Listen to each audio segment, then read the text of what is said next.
Meenakshi YouTube channel చూస్తున్న వారందరికీ ధన్యవాదములు. నమస్తే.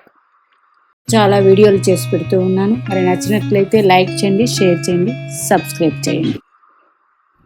లక్ష్మీ యోగం లగ్నాధిపతి ఎలా ఎప్పుడు ఇస్తారు?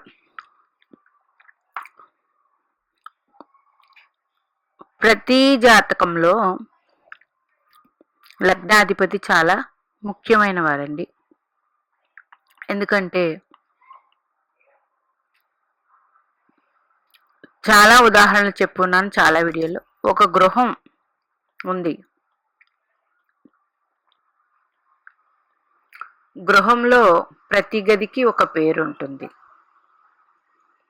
అట్లాగే ఆ గృహవాస్తుకి ప్రతి దిక్కుకి ఒక గ్రహదేవత ఆధిపత్యం ఉంటారు. తూర్పు అయితే ఇంద్రుడు, ఇట్లాగా అట్లాగే ప్రతి కార్నర్కి కూడా అంటే వరుణుడు, వాయువు, ఈశాన్యము ఈశ్వరుడు, అగ్నిదేవుడు, నిరుతి, వాయువు, ఇట్లాగా కార్నర్స్కి ఉంటారు.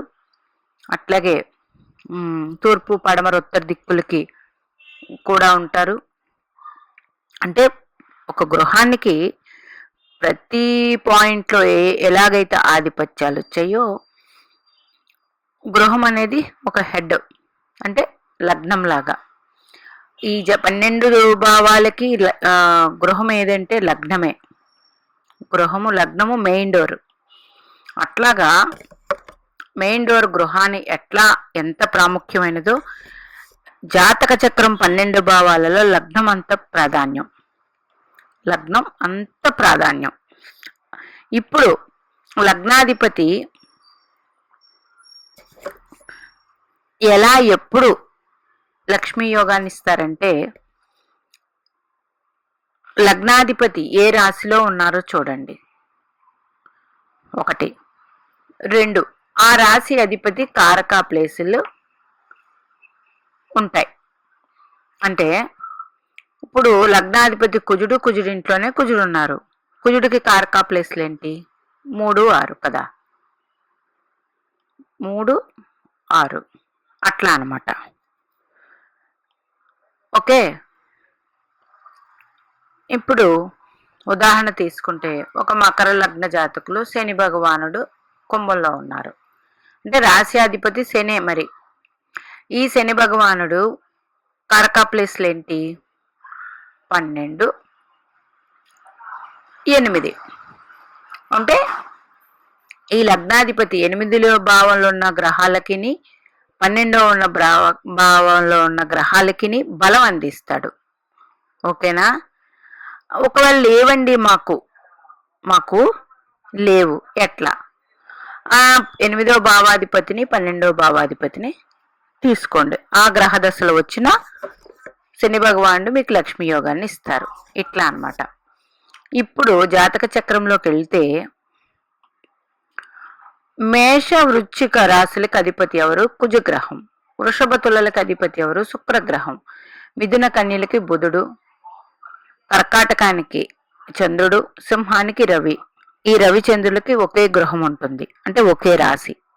ధనుసు మీనాలకి గురుగ్రహాధిపతి, మకర కుంభాలకి శని భగవానుడు కదా. ఇప్పుడు మీరు ఏ లగ్నంలో పుట్టారో చూసుకోండి. మేష లగ్నంలో పుట్టారా, తులా లగ్నంలో పుట్టారా, వృషభ లగ్నంలో పుట్టారా, వృశ్చిక లగ్నంలో పుట్టారా? అంటే మీ లగ్నాధిపతి ఎవరో మీకు తెలుసు కదా. మరి ఆయన జాతక చక్రంలో ఏ రాశిలో ఉన్నారో చూడండి. ఆ రాశి గ్రహానికి కారక ప్లేస్ ఉంటుంది. అంటే ఒక తులా లగ్న జాతకులు శుక్రుడు వచ్చి మేషరాశిలో ఉన్నారు, లగ్నాధిపతి మేషరాశిలో ఉన్నారు కదా.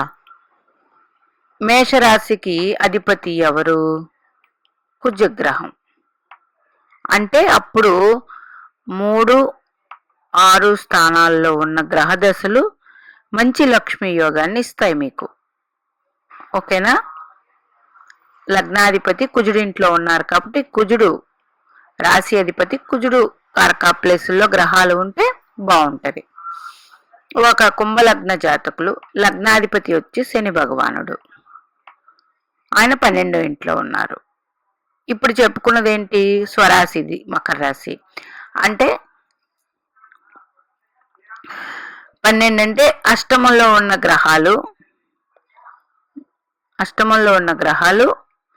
వ్యయంలో, అంటే శని భగవానుడు లక్ష్మీ యోగాన్ని అందిస్తారు. ఓకేనా? అష్టమంలో గ్రహం లేనప్పుడు అష్టమాధిపతి కూడా ఇస్తారు. అట్లాగే కాలపురుషుని కుండలి చక్రంలో కుంభలగ్నం మకర రాశిలో శని భగవాన్, అంటే ఇది 10వ స్థానం. ఈ మకర రాశికి కూడా బుధుడు కారకుడు అవుతారు, 10వ స్థానం కదా. అంటే మీకు ఇదే లగ్నానికి 10వ స్థానంలో గ్రహాలు ఉంటే ఆ గ్రహ దశలు యోగాన్ని అందిస్తాయి. ఈ శని భగవానుడు ఆ గ్రహాలకి బలాన్ని ఇచ్చి లక్ష్మీ యోగాన్ని ఇస్తారు. ఇట్లా అన్నమాట. ఒక మీన లగ్న జాతకులు లగ్నాధిపతి గురుడు అష్టమంలో ఉన్నారు. ఇందాక చెప్పినట్టు శుక్రుడు ఇంట్లో ఉన్నారు. అష్టమంలో అంటే కాదు, శుక్రుడు ఇంట్లో ఉన్నారు. ఈ శుక్రుడికి 7వ స్థానం కాబట్టి ఈ 7th ప్లేస్లో ఏదైనా గ్రహాలు ఉంటే మీకు ధనయోగాలు ఉంటాయి ఆ గ్రహాల వల్ల ఆ దశల్లో. ఓకే. ఒక కర్కాటక లగ్న జాతకులు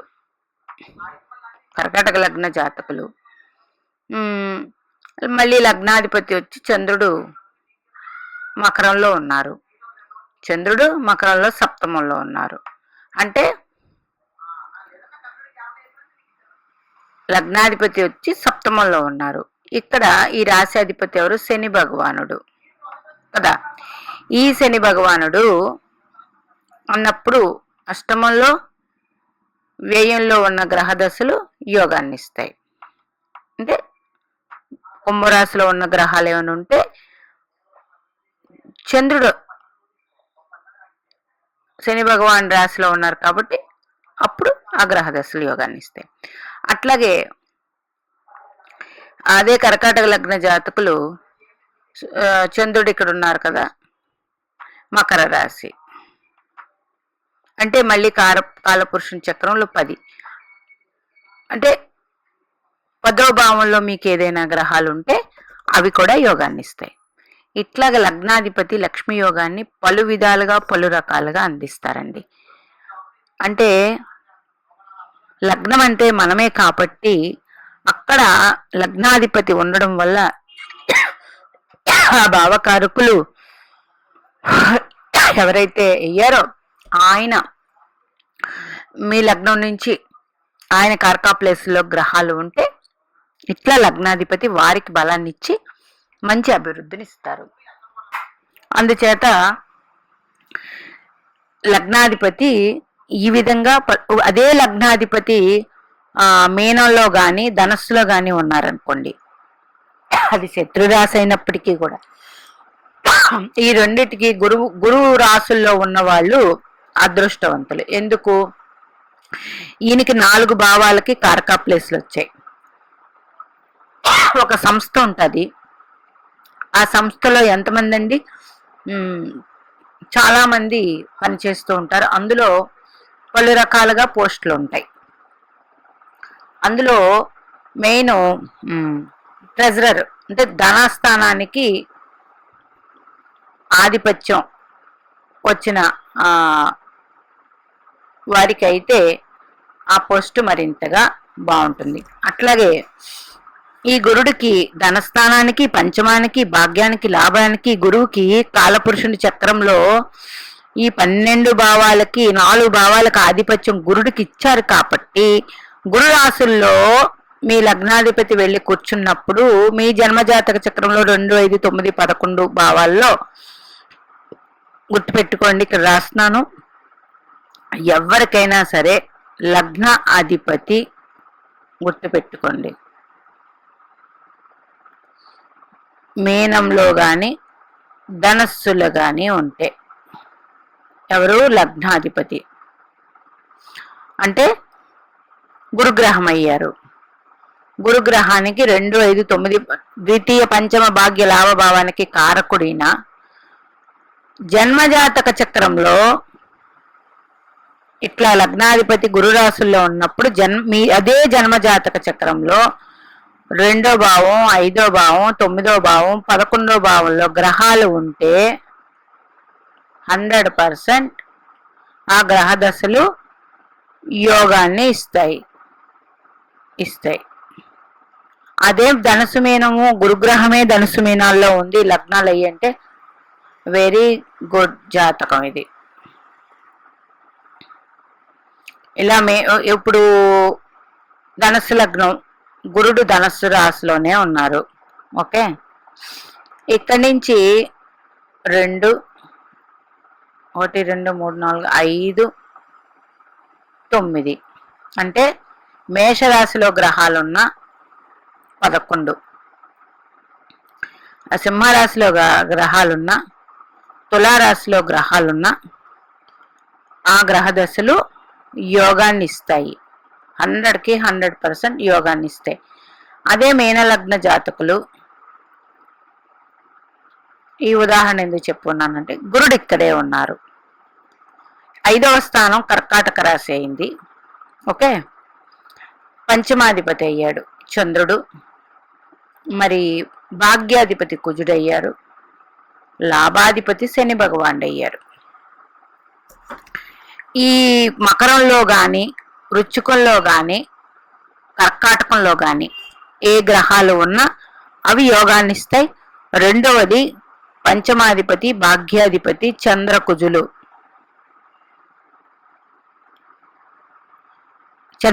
అయ్యారు, పంచమ భాగ్యాధిపతులు.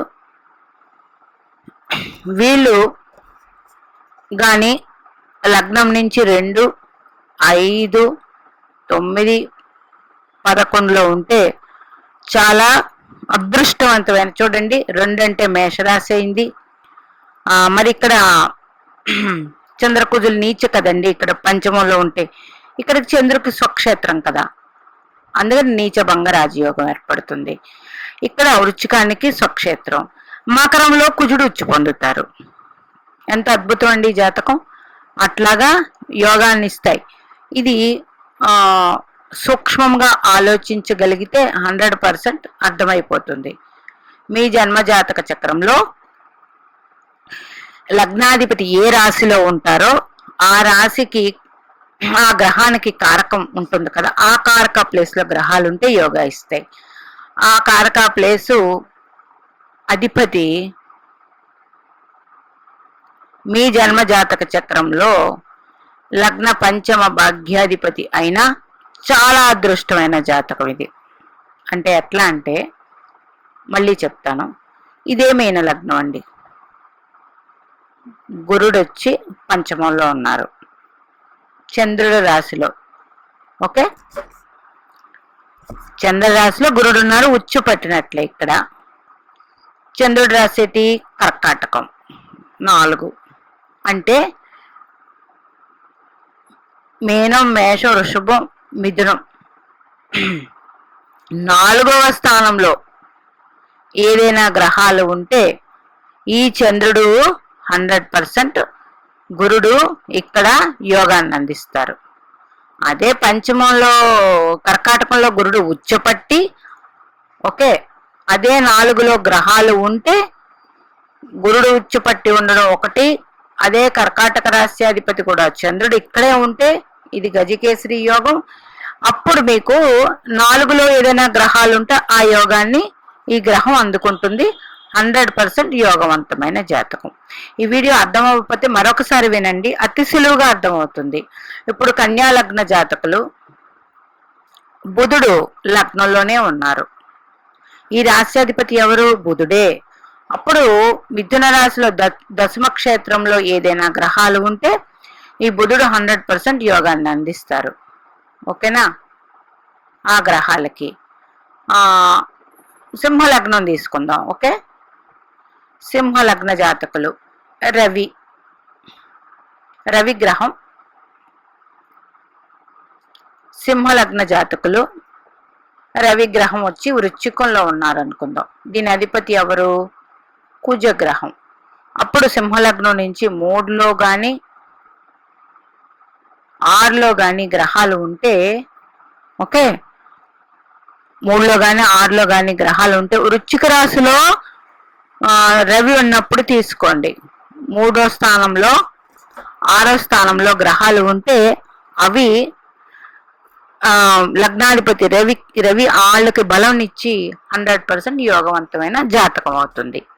ఓకేనా? ఇట్లా ఉంటుంది. మీ జన్మ జాతక చక్రంలో ఇవి ఉన్నాయేమో చూసుకోండి. లగ్నాధిపతి ఎలా ఎప్పుడు ఇస్తాడు లక్ష్మీ యోగం అన్నది ఏ గ్రహాలకి ఇదే కారణం.